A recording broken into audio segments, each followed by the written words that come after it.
ಲೈಟಿಂಗ್ಗೆ ಹೇಗಿದೆ ರಿಪೋರ್ಟ್ ಹೇಳಿ. ಬಹಳ ಚೆನ್ನಾಗಿ ಮಾಡಿದ್ದಾರೆ ದಸರಾ ಅಂತ. ಲೈಟಿಂಗು ಚೆನ್ನಾಗಿದೆ. ಅದೇ ಗೊಂದಲ ಇಲ್ಲದೆ ಚೆನ್ನಾಗಿ ನಡೆದೈತೆ ಇಲ್ಲಿವರೆಗೂ. ತಮಗೇನು ರಿಪೋರ್ಟ್ಸ್ ಹೇಳಿ. ನನಗೆ ಇರೋದು ನಿಮ್ಮ ರಿಪೋರ್ಟೇ ನನ್ನ ಹತ್ರನೂ ಇರೋದು. ಓಕೆ, ನಿಮ್ಗೇನು ರಿಪೋರ್ಟ್ ಇದೆ ಆ ರಿಪೋರ್ಟೇ ನನ್ನ ಹತ್ರನೂ ಇರೋದು.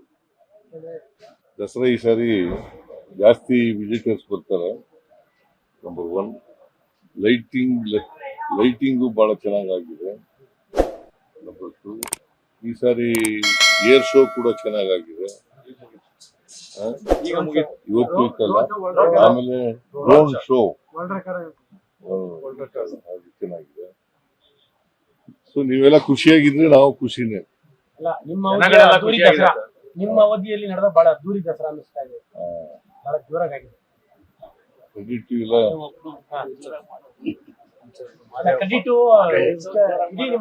ಹ್ಯಾಂಡ್ ಕೊಟ್ಟಿ ಮಾಡಿ ಅಂತ ಬಿಟ್ಟಿದ್ದಾರೆ. ಫ್ರೀ ಹ್ಯಾಂಡ್ ಕೊಟ್ಬಿಟ್ಟಿದ್ದೀವಿ. ನಾ ಇಂಟರ್ಫಿಯರ್ ಆಗಿಲ್ಲ, ಯಾವಾಗ್ಲೂ ಆಗಿಲ್ಲ. ಅಗತ್ಯ ಬಡ್ಜೆಟ್ ಕೊಟ್ಟಿದ್ದಾರೆ.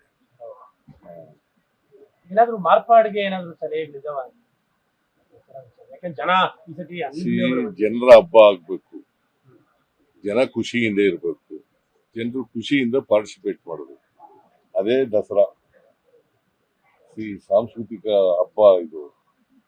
ಇದರಿಂದ ಸಾಂಸ್ಕೃತಿಕ ಚಟುವಟಿಕೆಗಳು ಚೆನ್ನಾಗಿ ನಡೆಯಬೇಕು. ದಸರಾ ಪ್ರಾಧಿಕಾರ ಆಗ್ಬೇಕು ಅನ್ನೋ ಒಂದು ಕೂಗಿದೆ. ದಸರಾ ಪ್ರಾಧಿಕಾರ ಮಾಡಿ ವರ್ಷ ಪೂರ್ತಿ ಅದಕ್ಕೊಂದು ಒಳ್ಳೆ ಪ್ಲಾನ್ ಆಗ್ಬೇಕು. ಈ ನಿಟ್ಟಿನಲ್ಲಿ ಆಗುತ್ತಾ? ಯಾವಾಗಲೂ ದಸರಾ ಪ್ರಾಧಿಕಾರ ನೋಡೋಣ, ಅದನ್ನ ವಿಚಾರ ಮಾಡೋಣ. ದಸರಾ ಪ್ರಾಧಿಕಾರದ ಅಗತ್ಯ ಇಲ್ಲ ಅಂತ ನನಗನ್ಸುತ್ತೆ. ಪ್ರಾಧಿಕಾರ ಈಗ ಎಕ್ಸಿಬಿಷನ್ ಪ್ರಾಧಿಕಾರ ಇದೆ,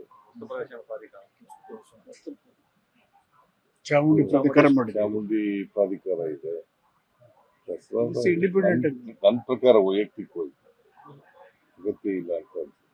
ಚೀಫ್ ಮಿನಿಸ್ಟರ್ ಹೆಡ್ ಮಾಡಿದ್ರೆ ಸರಿ. ಚೀಫ್ ಮಿನಿಸ್ಟರ್ ಹೆಡ್ ಆಗಿ ಇಟ್ಕೊಂಡ್ರೆ ಸರಿ. ದಸರಾ ನೀವಿದ್ರೇನೆ ಅದು ನಾಡ ಹಬ್ಬ ಅಲ್ಲ, ನಾಡ ಹಬ್ಬ ಆಗಿದೆ. ನಾನು ನಾಮಕಾವಸ್ಥೆ ಅಧ್ಯಕ್ಷ, ವರ್ಕಿಂಗ್ ಪ್ರೆಸಿಡೆಂಟ್. ಬಟ್ ಉದ್ಘಾಟಕ ವಿಚಾರದಲ್ಲಿ ಬಹಳ ಜವಾಬ್ದಾರಿ ತಗೊಂಡ್ರಿ. ಅವ್ರ ಲೀಡರ್ಶಿಪ್ ಉದ್ಘಾಟಕ ವಿಚಾರದಲ್ಲಿ ಬಹಳ ಜವಾಬ್ದಾರಿ ತಗೊಂಡು ಬಹಳ ರೆಸ್ಪಾನ್ಸ್. ಯಾಕಂತಂದ್ರೆ ಬಿಜೆಪಿ ಅವರು ಥ್ರೆಟನ್ ಮಾಡ್ಬಿಟ್ಟಿದ್ರಲ್ಲ. Number 1. Number 2, ours is a secular state. Constitution ಅಲ್ಲಿ ಅವಕಾಶ ಇರುವಾಗ ಕಾನ್ಸ್ಟಿಟ್ಯೂಷನ್ ಗೊತ್ತಿದ್ದವರು ಇಂಥ ಕೆಲಸ ಮಾಡೋದು.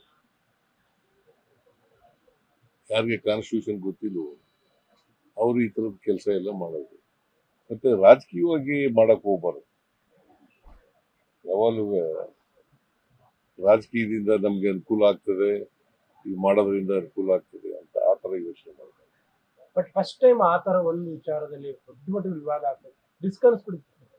ಅದು ರಿಸ್ಕ್ ಅಂತ ಅನ್ಸ್ಬಿಡುತ್ತೆ. No, because Constitution is very clear.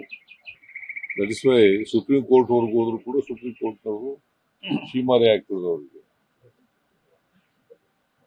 ಪ್ರತಿಕ್ರಿಯೆ ಹೇಗಿತ್ತು ಸರ್ ದಸರಾ ಉದ್ಘಾಟನೆ ಆದ್ಮೇಲೆ ಬಂದಂತಹ ಪ್ರತಿಕ್ರಿಯೆಗಳು ಬೇರೆ ಬೇರೆ ಭಾಗಗಳಿಂದ ಯಾವ ರೀತಿ ಇತ್ತು ಪ್ರತಿಕ್ರಿಯೆ?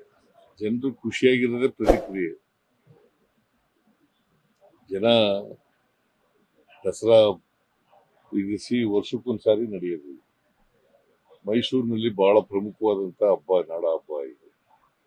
ಜನರು ಮತ್ತೆ ಬೇರೆ ಜನ, ವ್ಯಾಪಾರಗಾರರು, ಸಾರ್ವಜನಿಕರು ಇವೆಲ್ಲ ಖುಷಿ ಪಡೋದು ಇದರಿಂದ. ಒಂದು ವಾರ 10 ದಿನ ಇದರಿಂದ ಬಹಳ ಖುಷಿ ಪಡ್ತಾರೆ. ಇದ್ರ ಮೇಲೆ ಸಾಕಷ್ಟು ವಿರೋಧ ಪಕ್ಷದವರು ಚರ್ಚೆಗೆ ಕಾರಣ ಮಾಡಿದಂತದ್ದು ಸಿಎಂ ಸಿದ್ದರಾಮಯ್ಯ ಅವರು ಪುಷ್ಪಾರ್ಚನೆ ಮಾಡೋದಿಲ್ಲ, ಭವಿಷ್ಯ ಹೇಳ್ತೀವಿ ಅಂತ ಎಲ್ಲರೂ ಹೇಳಿದ್ರು. ನಾಳೆ ಪುಷ್ಪಾರ್ಚನೆ ಮಾಡ್ತಾ ಇದೀವಿ. ಮತ್ತೆ ವಿಪಕ್ಷದವರಿಗೆ ಏನು ಭವಿಷ್ಯ ಸುಳ್ಳಾಯ್ತಾ? ಅವರು ಭವಿಷ್ಯಕಾರರಲ್ಲ, ಅದರಿಂದ ಭವಿಷ್ಯ ಹೇಳಕ್ ಬರಲ್ಲ ಅವರಿಗೆ. ಅದರಿಂದ ಅವರು ಹೇಳದ ಪ್ರಕಾರ ಯಾವುದೂ ನಡೆಯಲ್ಲ. ಯಾಕಂದ್ರೆ ವಸ್ತುಸ್ಥಿತಿ ಗೊತ್ತಿಲ್ಲ ಅವ್ರಿಗೆ.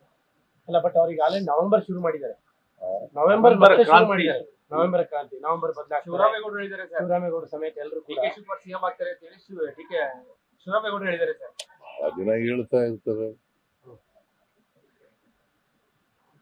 ಯಾಕಂದ್ರೆ ನವೆಂಬರ್ಗೆ 2 ವರ್ಷ ಆಗುತ್ತಲ್ಲ, ಆತರ ನಾನೇನ್ ಹೇಳಿದ್ದೀನಿ ಅಂತಂದ್ರೆ ಹೈಕಮಾಂಡ್ನವರು ಏನ್ ತೀರ್ಮಾನ ಮಾಡ್ತಾರೆ ಅದಕ್ಕಂತ ನಡ್ಕೋಬೇಕು ಎಲ್ರು ಅಲ್ವಾ. whatever the high-command decides, we have to go by it. ಅಂದ್ರೆ ವಿಪಕ್ಷದವರ ಭವಿಷ್ಯ ನಿಜ ಆಗಲ್ಲ ಅಂತ. ಮುಂದಿನ ಸತಿ ನೀವೇ ಪುಷ್ಪಾರ್ಚನೆ ಮಾಡ್ತೀರಿ.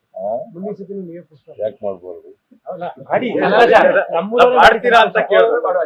I hope so. ಅವ್ರಿರೋ ತನಕ ಅವರೇ ಮಾಡ್ತಾರೆ. I hope so. 5 ವರ್ಷ ಅವ್ರು ಮಾಡ್ತೀರಿ. 5 ವರ್ಷನೂ ನೀವೇ ಮಾಡ್ತೀರಿ. ಹೌದು. ಸರ್ ಈಗ ಸರ್ ಇಷ್ಟು ದಿನ ಮಾಡ್ಕೊ ಬಂದಿದ್ದೀನಲ್ಲ. ಸರ್ ಸಿ 2ನೇ ಸಾರಿ ಮುಖ್ಯಮಂತ್ರಿ ಆಗಲ್ಲ ಅಂತ ಅಂದಿದ್ರು. 2ನೇ ಸಾರಿ ಮುಖ್ಯಮಂತ್ರಿ ಆದ್ರು. ಹಾಗೆ ಕೂತ್ಬಿಟ್ಟದೆ ನನ್ನ ಕಾರ್ನಲ್ಲಿ ಅಂತ ಹೇಳಿದ್ರು. ಚೀಫ್ ಮಿನಿಸ್ಟರ್ಗಿರಿ ಹೋಗ್ತದೆ ಅಂದ್ರು. ಬಜೆಟ್ ಮಂಡಿಸಲ್ಲ ಅಂತಂದ್ರು. ಬಜೆಟ್ ಮಂಡಿಸ್ದೆ, ಅದಾದ್ಮೇಲೆ 2 ವರ್ಷ ಇದ್ದೆ. ಈಗ ಮತ್ತೆ ಚೀಫ್ ಮಿನಿಸ್ಟರ್ ಆಗಿ 2.5 ವರ್ಷ ಇದ್ದೀವಿ. ಮತ್ತೆ ಇನ್ನೂ 2 ವರ್ಷ ಇರ್ತೀರಿ. ಇನ್ನೂ 2.5 ವರ್ಷ ಇರ್ತೀವಿ. ಸರ್ ಈಗ ಸರ್ಕಾರಿ ನೌಕರರಿಗೆ ಒಂದು DA ಕೊಡುವಂತದ್ದು ಪೆಂಡಿಂಗ್ ಇದೆ ಅಂತ ಆಗಿಲ್ಲ ಅಂತ ಹೇಳ್ತಾರೆ. ದಸರಾ ಸಂದರ್ಭ ಯುಗಾದಿಗೊಂದ್ಸಲ ದಸರಾಗೊಂದ್ಸಲ ಆಗುತ್ತಂತೆ. ಸರ್ಕಾರಿ ನೌಕರರ DA ನಾನು ಮಾಡ್ತೀವಿ ನಾವು. ಪೆಂಡಿಂಗ್ ಇದೆ ಅಂತ. ಕೇಂದ್ರ ಸರ್ಕಾರ ಮಾಡಿದ್ಮೇಲೆ ನಾವು ಮಾಡೇ ಮಾಡ್ತೀವಿ. ಇವತ್ತು ಲೈಟಿಂಗ್ ನೋಡ್ತೀರಾ? 10 ಗಂಟೆ 10 ಗಂಟೆ ಮೇಲೆ 10 ಗಂಟೆ ಅದೆಲ್ಲ ಮುಗಿದೋಗ್ಲಿ, ಕ್ರೌಡ್ ಇರ್ತದೆ. ಲೇಟೆಸ್ಟ್ ಹಾಗೂ ಇಂಟ್ರೆಸ್ಟಿಂಗ್ ಸುದ್ದಿಗಳಿಗಾಗಿ ಬಾಸ್ ಟಿವಿ ಕನ್ನಡ ಚಾನೆಲ್ನ ಸಬ್ಸ್ಕ್ರೈಬ್ ಮಾಡಿ. ಹಾಗೆಯೇ ಬೆಲ್ ಐಕಾನ್ ಪ್ರೆಸ್ ಮಾಡಿ. ಇದರ ಜೊತೆಗೆ ಫೇಸ್ಬುಕ್, ಇನ್ಸ್ಟಾಗ್ರಾಮ್, ಎಕ್ಸ್ ನಲ್ಲೂ ಮಿಸ್ ಮಾಡದೆ ಫಾಲೋ ಮಾಡಿ.